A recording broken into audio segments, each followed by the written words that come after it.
Hello आबकारी वालों के लिए फुल वीडियो आ गया है जिसमें हम क्वेश्चन देखते हैं। तो प्रश्न है आपका 0.8 गुनी 0.8 गुनी 0.8 माइनस 0.5 गुनी 0.5 गुनी 0.5 बटे 0.8 गुनी 0.8 धन 0.8 गुनी 0.5 धन 0.5 गुनी 0.5 का मान निकालना है। ठीक, हम लोगों ने क्या मान लिया है, इसका हल कर देखते हैं। तो हम क्या माने कि a बराबर क्या है 0.8 और b बराबर क्या है 0.5। ठीक, तो प्रश्न लिखें, ये रहा हमारा प्रश्न। अब प्रश्न में हम देखते हैं क्या है a। ठीक, तो a क्यूब हो गया माइनस 0.5 को क्या माने b, तो ये b गुणित b, तो b का घात 3 हो गया बटे a की घात 2 धन धन b का वर्ग। हमारे पास फार्मूला होता है, क्या फार्मूला होता है कि a क्यूब ऋण b क्यूब बराबर क्या होता है a माइनस b गुणित a का वर्ग धन ab धन b का वर्ग।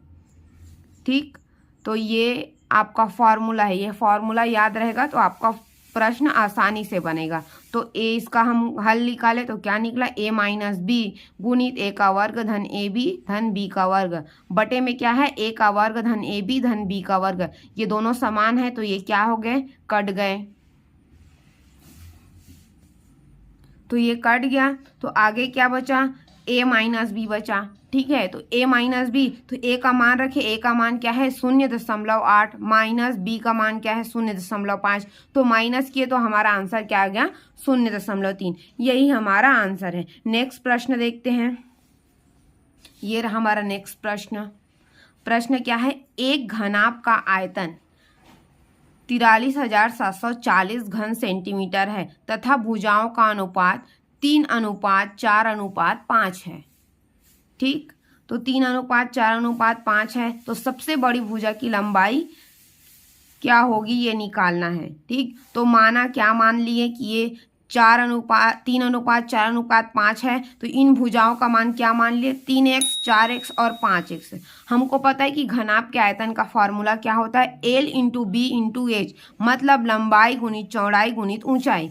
हमको दिया है आयतन पहले से दिया है 43,740 बराबर 3x गुणित 4x गुणित 5x। ठीक, x गुना हो गया तो क्या आ गया 43,740, तो x गुना होकर x क्यूब बन गया बराबर हम लोग 3 4 और 5 को दूसरे साइड लेके आए तो क्या हुआ 43,740 बटे 3 गुणित 4 गुणित 5। अब डिवाइड किया तो हमारा क्या आया आंसर 729।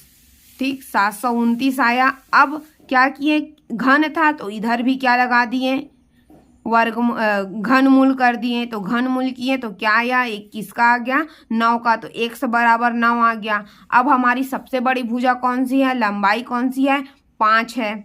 ठीक, तो घनाभ की सबसे बड़ी भुजा क्या है 5 x गुणित x, तो x का मान रखे तो 5 गुणित 9, तो क्या आया आंसर 45। यही आपकी सबसे बड़ी भुजा की लंबाई है 45 सेंटीमीटर।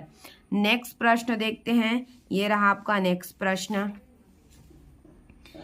कि 15 वस्तुओं को 12 रुपए में खरीदा और 12 वस्तुओं को 15 रुपए में बेच दिया तो प्राप्त लाभ प्रतिशत क्या होगा। ठीक, तो क्रय मूल्य कैसे निकालेंगे, तो 12 का क्रय मूल्य, बेचा कितना 12, तो 12 का क्रय मूल्य 12 रुपए में, तो कितना आएगा 12 गुणित 12 144 आएगा। ये आपका क्रय मूल्य हो गया। क्रय मूल्य को हम लोग बी से डिनोट कर सकते हैं क्योंकि हमको फॉर्मूला पता है।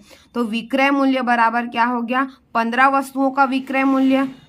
15 वस्तुओं का विक्रय मूल्य, क्यों 15 वस्तु, क्रय तो 15 वस्तुओं का क्या है तो उसका विक्रय मूल्य क्या होगा, तो 215 गुणित 15 225।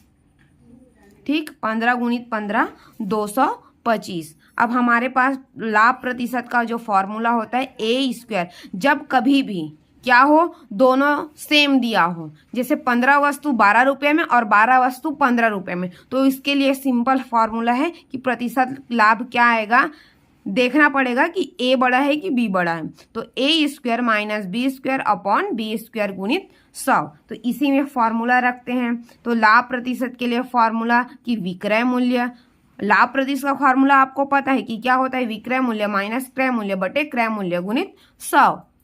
ठीक, ये आपका फॉर्मूला है लाभ प्रतिशत का। शॉर्ट फॉर्म में जाओगे तो ये आएगा, जो ए स्क्वायर माइनस बी स्क्वायर बताई थी ना, इसमें जो बड़ा है, क्या बड़ा है, ए को बड़ा लेना है और बी छोटा रहेगा। तो आपको देखना है कि बड़ा कौन सा है, उसके अकॉर्डिंग लेना है। नहीं तो आप लाभ प्रतिशत जो क्रय मूल्य और विक्रय मूल्य का फॉर्मूला होता है उससे निकाल सकते हो। तो हमारा विक्रय मूल्य क्या है, 225 माइनस 144 बटे 144 गुणित 100। तो ये माइनस किए तो 81 आया बटे 144 गुणित 100। तो लाभ प्रतिशत कितना आया, 56.25%।